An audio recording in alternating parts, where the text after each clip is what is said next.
story with you today. It's taken from the Odana Sutta. It's in the Pali text.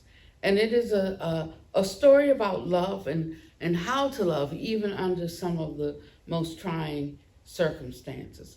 Because the Buddha said it is in this way that we must train ourselves by liberation of the self through love. So if love came automatically, there would be no need to train, right? But he says we must train ourselves by liberation, freeing ourselves from the ego self-preservation mode through love. And if we do that, we will develop love, we will practice it, we will make it both a way and a basis, we will take our stand upon it, we will store it up, and we will thoroughly set it going. So I'm going to read you a story today, and in this story I'm going to refer to 3 characters in the story. One is named Brahmadatta, and we'll just call him Big King. The other is Durgeti, and we'll call him Little King. And Durgeti had a son called Durgayu, and we'll call him the son or the little king's son. And I think in this way you'll understand the story and can stay with it instead of with Indian words. It says the Buddha had heard that his monks were quarreling amongst themselves, and he told them this story. In Benares, there was a powerful king, Brahmadatta, or Big King, who went to war against Durgeti, or Little King, the king of Kosala, for he thought that the kingdom of Kosala was small and an easy conquest. And Little King saw that resistance against Big King was useless, and so he fled his kingdom, and after much wandering, reached Benares and lived there with his wife in a potter's dwelling. And there they had a son, and they called him Durgayu, or we'll call him Little King's son, or just the son. And when the son had grown up, Little King thought to himself, Big King has done us great harm, and he will be fearing our revenge. If he ever finds us, he will kill us. So he sent his son away. And his son finished his education and became skillful and wise. But Little King's former barber, who lived in Benares, also saw him one day and betrayed him to Big King for a reward. Big King had Little King and his queen paraded through the streets, and there, to his horror, his son saw it. And afraid that he would draw attention to himself, Little King called out to his son, "Do not look at us. Turn away. Hatred is not appeased by hatred, only by forgiveness." Then he and his wife were executed. But when night arrived, the son took their bodies and burned them on a funeral pyre with honors. Hearing of this, Big King was sure that the son would assassinate him if he could. But the son had gone to the forest by then, where he could be alone in his sorrow. And after some time he returned to Benares, and hearing there was a job in the royal elephant stable, he took it. The king overheard him singing a sad but beautiful song to the accompaniment of his lute, and was so touched by his sweet, sweet voice that he asked the young man to join his retinue. And he soon saw how wise, how good-tempered, and how reliable the son was, and gave him a position of trust. Now remember, he didn't realize that this was Little King's son, right? The king went hunting, and he took the son as his only companion. He became tired and lay down and laid his head in Little Son's lap. At last here was Little Son's opportunity to avenge himself for the robbery of his kingdom and his parents' deaths. And he unsheathed his sword. But then he remembered his father's last words to him, that hatred can never be appeased by hatred. And he put his sword back. The king woke and said, "I dreamed that the young son of Little King was about to kill me with his sword." And Little King's son laid one hand on the king's head, and with the other took out his sword again. He said, I am that son, and the time of revenge is now. And the king saw that he was at his mercy, and he said, grant me my life, dear son. Please grant me my life. And the son said, how can I grant you your life when my life is in danger from you? It is you who must grant me my life. And the king said, I will grant you your life if you will grant me mine. They then took each other's hands and swore never to harm each other. And out of remorse, the king gave the son back his kingdom.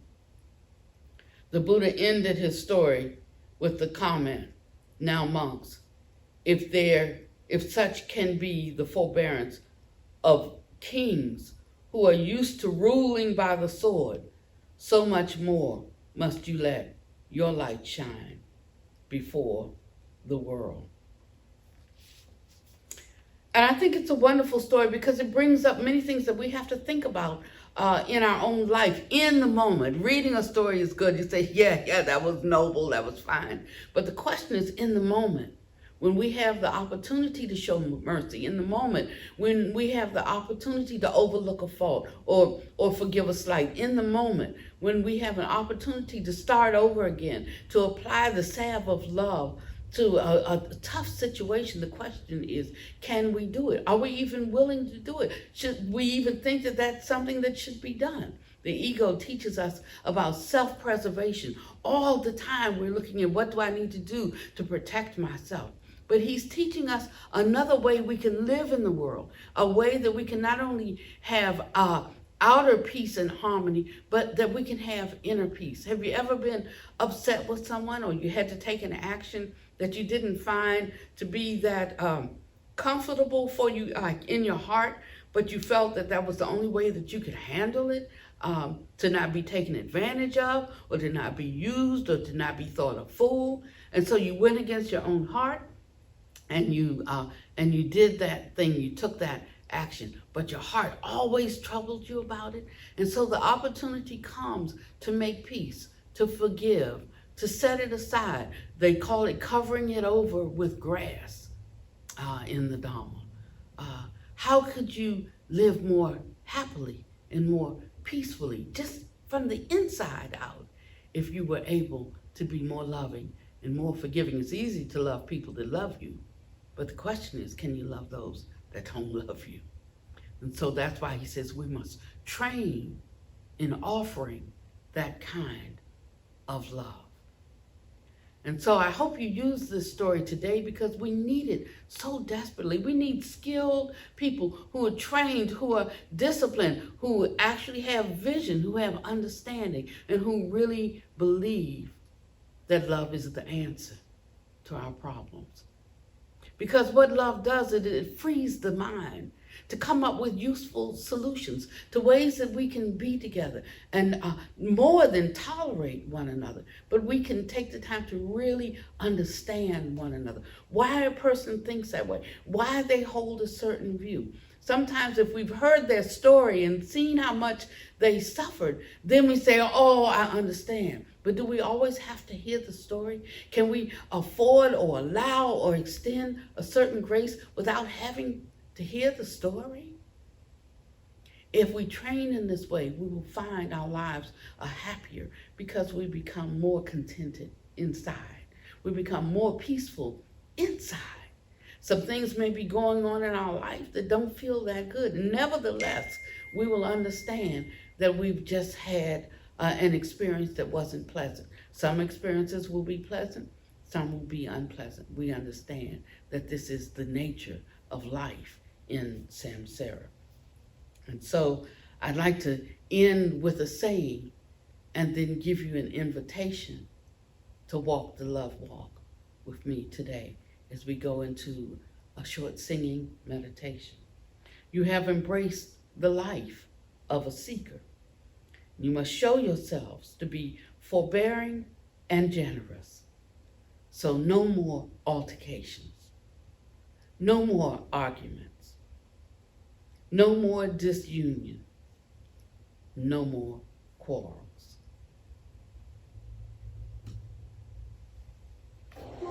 This invitation, then, to the Dhamma, to seeing things as they actually are, requires us to lay down our sense of a personal self, our self-interest, the goals that we have for ourselves above the goals of others, equal to okay, even less than okay, if that's truly in you, but not martyr for martyr's sake. You know what I mean? So we should always be thinking, what does love look like in this situation? We don't have to learn so many Dhamma words. Just opening our heart and treating the other person as we would want to be treated. Even sometimes that means putting their interests above one's own if you are the stronger vessel. Can you do that? It teaches us we are free to love you. We are free. That's our freedom. We're free to love. We are free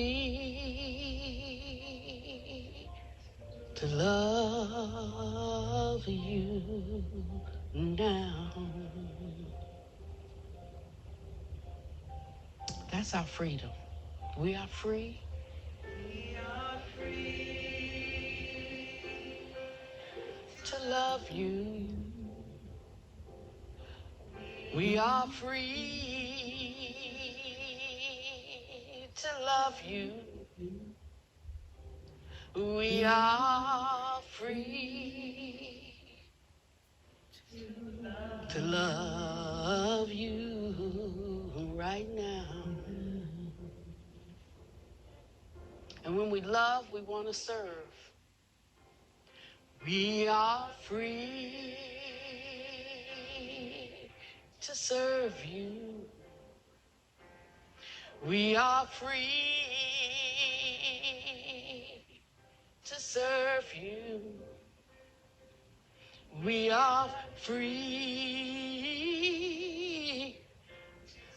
to serve you right now.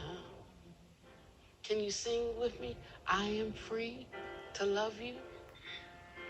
I am free to love you. I am free to love you. I am free. I love you now. I am free. I am free to love you.